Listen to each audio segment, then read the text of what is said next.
So yun, tara mga idol. May papasilip ako sa inyo. May papasilip tayo dito sa loob ng ceiling. So ito, kasi ano to, naka 3-way to. 3-way switch. Andito yung kabilang 3-way nya. Ito yung partner nya. So ayan, naka-expose yan. Pagdating dyan, naka-molding siya. Molding, ayan. So doon wala na siyang molding. Ayan.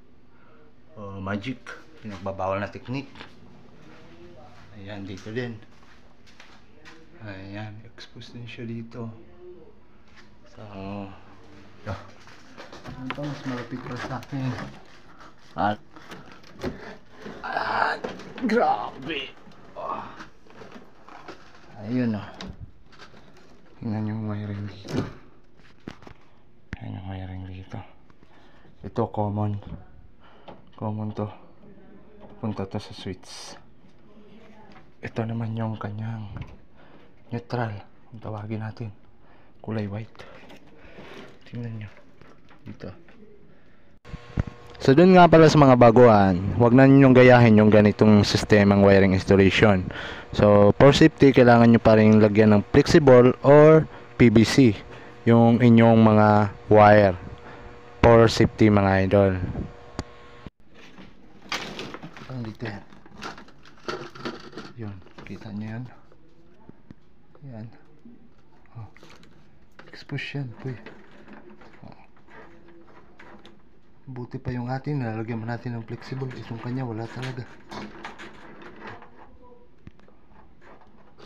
So ito, hindi natin yan. Ito lang yung atin.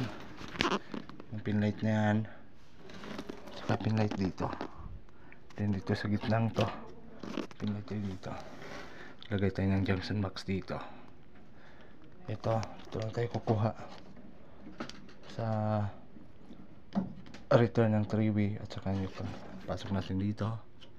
Then ito para sa pinlight dito. Then ito naman para sa pinlight doon. Then ito para sa pinlight dito sa gitna. Ayan. Okay. So akala ko ako na yung pinakamalupit. No? Hindi pa pala, meron pa palang mas malupit sa atin. Ayun. Alright. Nice electrical installation and wiring maintenance. Alright. So